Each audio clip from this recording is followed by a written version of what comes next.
বিষয়টা হচ্ছে কিছু মানুষ এত বেশি বোঝে না, ফলে সমস্যাটা হয়। কয়েকজন বলছে, কমেন্টস করেছেন যে কোথায় লেখা ছিল যে জুনিয়র ডাক্তাররা সেদিনকে গিয়ে কালীঘাটে গিয়ে ভিডিও করবে, লাইভ স্ট্রিমিং করবে, এটা কোথায় লেখা ছিল? বিষয়টা হচ্ছে রোজ রোজ মনে করিয়ে দিতে হয় নাকি? রোজ রোজ বলতে হয়? হয় নাকি এটা?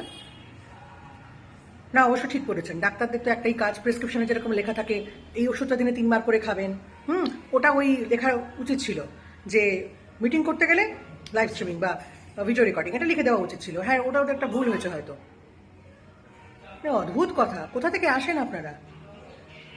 স্বচ্ছতা বলতে কি বোঝেন? স্বচ্ছভাবে মিটিং মানে তো এটাই বোঝায় যে কারণে নবান্নে আগের দিন মিটিং ক্যান্সেল হলো, সেই কারণেই কালীঘাট ক্যান্সেল হলো।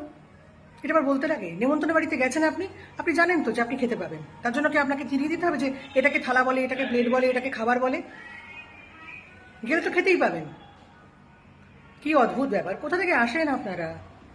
আরে সব জায়গায় কমেন্ট করতে হয় নাকি? একটু বুঝে কমেন্ট করতে হয় তো। না বোঝেন তো চুপ করে থাকুন না, দরকার কি আছে মুখ খোলার সব জায়গায়?